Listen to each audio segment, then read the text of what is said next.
So you guessed it, energy bills are going up again. But hold on, isn't green energy supposed to be bringing them down? The only way to take control is through renewables. We've got to build this energy infrastructure for energy security, for good jobs, for lower bills. Well, that's one view. For others, there is a very different way to bring down our bills. We've got to start producing our own oil and gas. The place we start is the North Sea. It means drilling in the North Sea. It's one of the best in the world, among the best oils in the world. Open up your oil in the North Sea. But according to experts, it's a bit more complicated than that. Here is what you need to know. The energy price cap is going up again, and it means we're all going to be paying more. This graph shows how the price cap has changed over time. From July, bills are set to rise by around £200, and they could rise again later in the year. The problem is that the price of oil and gas is incredibly volatile. It's determined by world events far beyond our control here in the UK. We've had the war in Ukraine and more recently the war in Iran, both of which caused big spikes in the price of oil and gas. This graph shows the wholesale price of natural gas in the UK. You can see here how it rocketed after Russia invaded Ukraine in 2022, and this is what happened to oil when the Iran war began earlier this year. So here's a solution you might have heard before: renewable energy. Everyone agrees that things like solar and wind power are cheaper and can't be influenced by wars on the other side of the world. It's really great when the weather permits. And so 10, 20 years ago, even on a sunny day, we weren't using solar power. And now in the daytime, it might not always feel like this in your energy bills, but the actual system cost of power in the day or when it's windy is incredibly low. And what's more, we're producing record amounts of it here. Last year, the UK generated 44% of its electricity with renewables, much more than the 27% generated with gas. But if renewables are so cheap and we're generating so much of it, then why aren't we seeing it in our bills? Well, it's down to the way we set our prices for electricity. The UK needs a set amount of energy each day.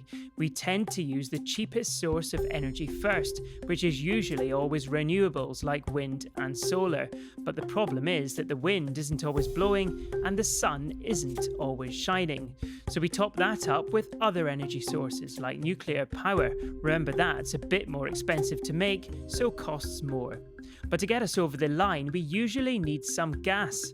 It's more expensive, but it's reliable, and it can be turned on at short notice. So if we can imagine that there's 10 houses that need power in the UK, the amount of kind of time periods that we need gas to power all of those 10 houses has reduced, but it's still relatively high. It's still over 50% of the time we're needing gas to meet the kind of final unit of electricity demand. And so that means when gas prices go up, like the Strait of Hormuz closure in the Middle East war at the moment, higher gas prices directly translates into higher power costs in the UK. So even though gas is a minority in our energy mix, it tends to set the overall price we pay. In fact, it's thought that gas sets the price of electricity 60% of the time in the UK, despite it accounting for just over a quarter of our electricity.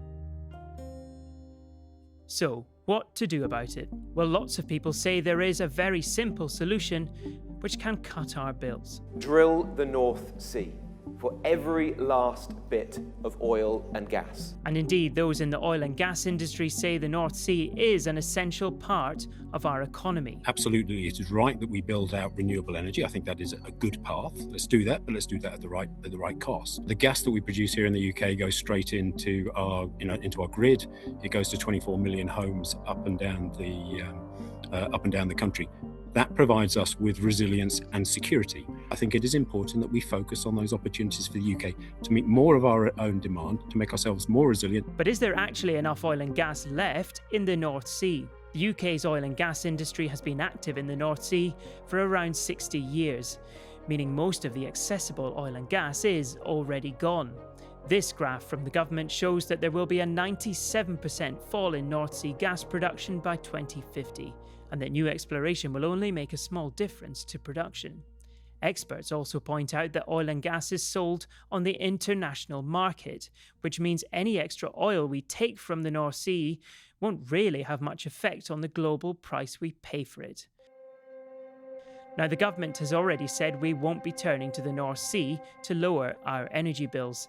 They say they want to break the link between gas prices and electricity. They basically want to put renewable providers on different contracts and have higher taxes on excess profits the next time gas prices spike. Either way, there is political jeopardy in this. The government has invested a lot of time saying that renewables are cheaper. If they're unable to prove that they are, then voters may well end up turning to someone else.